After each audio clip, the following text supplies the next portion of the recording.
Assalamualaikum warahmatullahi wabarakatuh. Saya Anjani Wulan Sukawati dari kelompok 9 akan menjelaskan materi tentang kedudukan wacana dalam hierarki gramatikal. Kedudukan wacana dalam hierarki gramatikal bisa digambarkan menjadi susunan sebagai berikut. Wacana. Wacana merupakan satuan bahasa di atas tataran kalimat yang digunakan untuk berkomunikasi dalam konteks sosial. Konteks adalah sesuatu yang menyertai, bersama, dan mendukung keberadaan wacana itu sendiri. Pengguna bahasa harus memperhatikan konteks agar dapat menggunakan bahasa secara tepat dan menentukan makna secara tepat pula. Dengan kata lain, pengguna bahasa senantiasa terikat konteks dalam menggunakan bahasa. Paragraf. Paragraf atau sering juga disebut alinea merupakan bagian dari suatu karangan yang penulisannya dimulai dengan baris baru dan merupakan suatu kesatuan pikiran yang berisikan satu ide pokok dalam rangkaian kalimat-kalimat. Jadi, paragraf merupakan kumpulan beberapa kalimat yang mengandung satu ide pokok dan merupakan bagian dari sebuah karangan utuh yang mendukung topik pembicaraan karangan tersebut. Kalimat. Kalimat adalah sekelompok kata-kata yang menyatakan pikiran lengkap dan memiliki subjek dan predikat.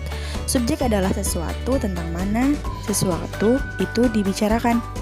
Predikat adalah sesuatu yang dikatakan tentang subjek. Contoh kalimat yaitu seperti kata hai, ini Budi bermain bola. Klausa adalah satuan kebahasaan yang bersifat predikatif. Maksudnya, satuan lingual ini melibatkan predikat sebagai unsur intinya. Menurut Wijana pada bukunya tahun 2009 halaman 54. Oleh karena itu, klausa sekurang-kurangnya terdiri atas dua kata yang mengandung hubungan fungsional, subjek, predikat, dan secara fakultatif dapat diperluas dengan beberapa fungsi yang lain seperti objek dan keterangan. Menurut Keraf pada bukunya tahun 1991 halaman 181. Contoh klausa seperti ibu pergi setelah aku belajar.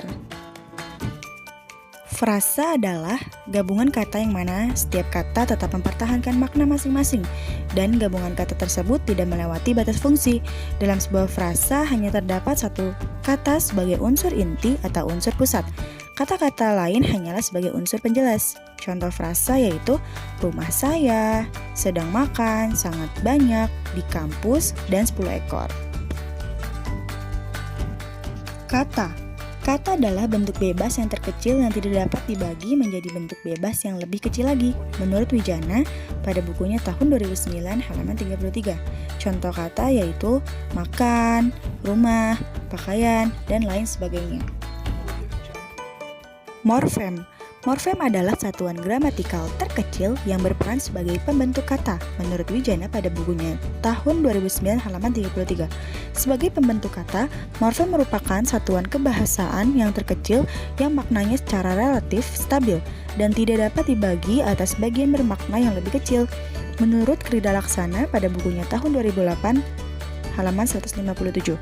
Contoh morfem yaitu kata kerja, kata pergi, kata juang, awalan ber, dan beran. Fonem. Fonem adalah bunyi-bunyi yang berpotensi sebagai pembeda makna. Menurut Wijana pada bukunya tahun 2009 halaman 22.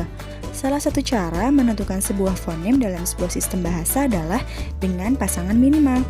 Pasangan minimal adalah dua buah kata yang memiliki satu bunyi yang berbeda. Misalnya, kata tali dan tari. Dalam kedua kata tersebut terdapat dua bunyi berbeda, yaitu L dan R. Dengan demikian, bunyi L dan R dalam bahasa Indonesia disebut fonem. Silabel.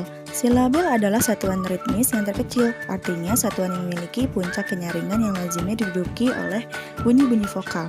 Menurut Wijana pada bukunya tahun 2009 halaman 28, bunyi konsonan berperan sebagai lembah suku. Contoh silabel yaitu kata kaki berasal dari suku kata ka dan ki, dan kata tangan berasal dari suku kata ta dan ngan. Nah, yaitu bunyi yang dihasilkan dari alat ucap manusia. Contohnya seperti bunyi A, I, U, dan O. Alhamdulillah telah selesai sudah penjelasan materi tentang kedudukan wacana dalam hierarki gramatikal. Terima kasih, semoga bermanfaat. Materi selanjutnya akan dijelaskan oleh Indah. Wassalamualaikum warahmatullahi wabarakatuh.